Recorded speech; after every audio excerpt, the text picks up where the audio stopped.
جو بکرے کا، چھترے کا، گائے وغیرہ کا جو جگر ہوتا ہے جسے ہم کلیجی کہتے ہیں وہ حلال ہے، جمع ہوا خون حلال ہے۔ اور دوسرا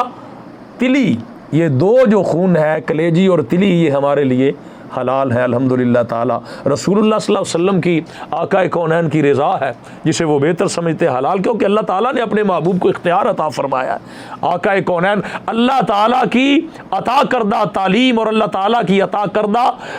جو کرم و فضل رب تعالیٰ نے اپنے محبوب پہ فرمایا اور جو علوم اللہ تعالیٰ نے اپنے محبوب کو عطا فرمائے اور اللہ تعالیٰ نے جو اپنے محبوب کریم صلی اللہ علیہ وسلم کو شریعت میں اور دین میں اختیار عطا فرمایا، کیا پیارے محبوب صلی اللہ علیہ وسلم جو تو بہتر سمجھے تو ان کے لیے حلال کر دے، جو تو ان کے لیے نقصان دہ سمجھے اس چیز کو ان پر حرام کر دے۔ تو حضور نے فرمایا قرآن کریم میں ہے کہ سب مردار حرام ہے، سب خون حرام ہے، مگر رسول اللہ صلی اللہ علیہ وسلم کے فرامین سے پتہ چلا کہ سارے خون حرام نہیں ہیں، دو خون حلال بھی ہیں، ایک کلیجی اور ایک تلی، اور دو مردار جو خود بخود مر جائیں وہ حلال ہیں، ایک مچھلی ہے اور ایک رسول اللہ صلی اللہ علیہ وسلم نے فرمایا ٹڈی ہے، مکڑی ہے۔ اور آگے فرمایا وما اہل بہ لغیر اللہ۔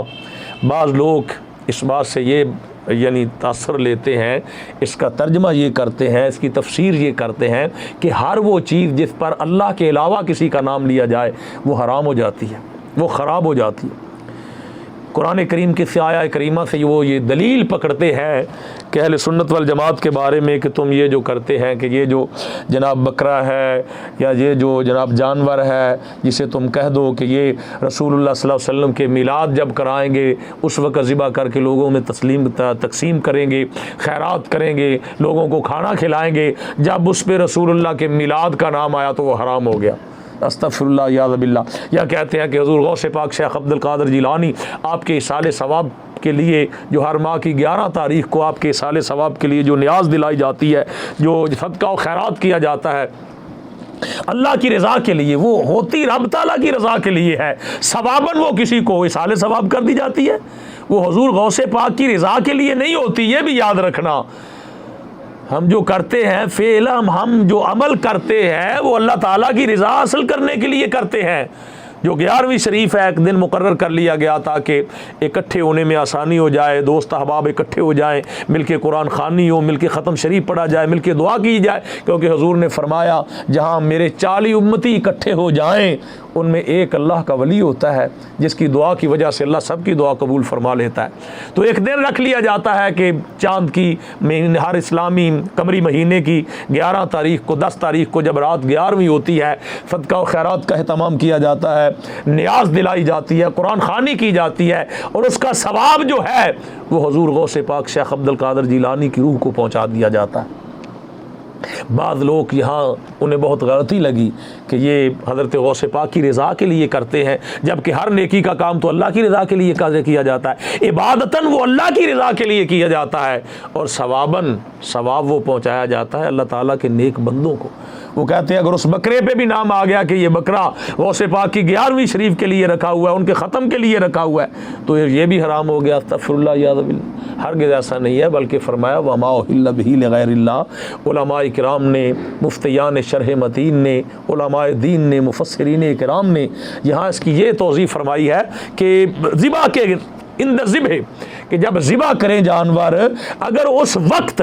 اللہ کے علاوہ کسی اور کا نام لیا جائے گا، نام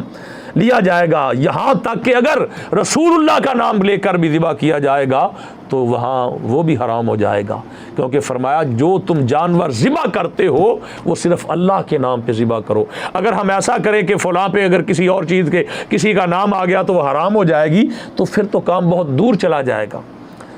ہم جب دیکھتے ہیں یہ جی، حالانکہ اللہ فرماتا ہے ان مساجد اللہ، مسجدیں اللہ کی ہیں، ہم کہتے ہیں یہ جناب بریلویوں کی مسجد ہے، یہ دیوبند کی مسجد ہے، یہ وہابیوں کی مسجد ہے، یہ اہل تشیع کی مسجد ہے۔ جب مسجدوں پہ نام آ جائیں گے یہ تو شرک ہو جائے گا۔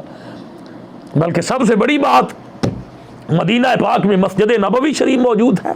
اللہ کی مسجد اللہ کی ہے، مگر نام اس پہ کیا ہے؟ مسجد نبوی شریف، رسول اللہ صلی اللہ علیہ وسلم کی مسجد ہے۔ تو مسجد اللہ کی ہے، اگر اس پہ نبی صلی اللہ علیہ وسلم کا نام لیا جائے تو کوئی گناہ نہیں ہو سکتا، تو یہ جانور بھی اللہ کے ہیں۔ اگر یہ کہہ لیا جائے کہ یہ جانور جو ہے یہ ہم اس وقت ذبح کریں گے جب رسول اللہ صلی اللہ علیہ وسلم کے میلاد کرائیں گے، جب حضور غوث پاک کے سال ثواب کے لیے قرآن خوانی کرائیں گے، 11ویں شریف کا ختم دلائیں گے، یہ تو صرف ایک مقرر کر لی بات ہے، عبادتن تو اللہ تعالیٰ کے لیے کی جاتی ہے۔ اور اگر ہم یہ کہیں گے کہ نہیں جی اس پر نام لیا گیا یہ حرام ہو گیا، ہرگز ایسا نہیں ہے، یہاں ان کو غلطی لگی ہے۔ تو وما اہل بہ لغیر اللہ کا مطلب یہ ہے اس کا کہ ذبح کے وقت جب ہم کوئی جانور ذبح کریں تو سوائے اللہ کے اور ہم کسی کا نام نہیں لے سکتے، وہاں ہم کہیں گے بسم اللہ اللہ اکبر۔ تو اگر ہر چیز پر اللہ کے علاوہ کسی کا نام لیا جائے تو پھر تو بہت دور معاملہ چلا جائے گا نا جی۔ قرآن کریم کی آیات بینات سورہ مبارکہ آپ اٹھائیں، قرآن کریم کو آپ کھولیں تو پہلی صورت ہی ہے جو قرآن کریم کی، حالانکہ قرآن کریم کلام الہی ہے، اللہ کا کلام ہے، اللہ تعالیٰ کی کتاب ہے، اس کا مالک اللہ تعالیٰ ہے، اللہ کی کلام ہے۔ تو اس کی پہلی جو صورت ہی ہے جناب اس میں سورہ بقرہ، یعنی وہ گائے کا نام اس میں لکھا ہوا ہے، تو اگر صورت پہ گائے کا نام آ گیا پھر کیا بنے گا؟ اور صورت ہے سورہ نمل ہے، اس کا کیا بنے گا؟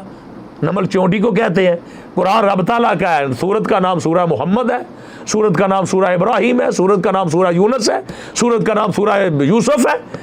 تو اگر ہم یہ کہیں کہ جس چیز پر بھی اللہ کے علاوہ کسی کا نام آ گیا وہ حرام ہو گئی تو پھر قرآن کریم کا کیا بنے گا؟ تو میرے بھائی، میرے عزیز دوست، مسلمان بھائی، ایسا نہیں ہے۔ یہاں وما اہل بہ لغیر اللہ سے مراد یہ نہیں ہے، بلکہ یہاں وما اہل بہ لغیر اللہ سے مراد ہے کہ جب ہم جانور ذبح کریں تو اللہ تعالیٰ کے نام سے ذبح کریں۔ اور تمام خون حرام ہیں، 2 خون حلال ہیں، تمام جو ہیں مردار حرام ہیں، مگر 2 مردار جو ہیں ہمارے لیے حلال کر دیے گئے۔ یہ اللہ رسول کی مہربانی ہے۔ اللہ کے حضور دعا ہے کہ اللہ تعالی ہمیں قرآن کریم کو سمجھنے کی اور پیارے آقا صلی اللہ علیہ وسلم کی اتباع و اطاعت کی توفیق عطا فرمائے۔ اگر کسی مسلمان بہن بھائی نے اگر کوئی دینی مسئلہ دریافت کرنا ہو تو نیچے کومنٹس میں لکھ کے ہمیں بھیجیں، انشاءاللہ تعالی ہم قرآن و حدیث کی روشنی میں ان کے سوال کا جواب عرض کریں گے۔ دوسری گزارش ہے کہ آپ یہ میری ویڈیو دیکھنے کے بعد اسے سبسکرائب کر دیں تاکہ جہاں تک بھی یہ سلسلہ جائے تبلیغ کا، دینی باتوں کا، آپ سبسکرائب کرنے والے ہیں تو انشاءاللہ تعالی آپ کو بھی ثواب ملے گا۔ اللہ کے حضور دعا ہے اللہ تعالی ہماری حاضری قبول و منظور فرمائے۔ ھذا باللہ التوفیق وما علی الا البلاغ۔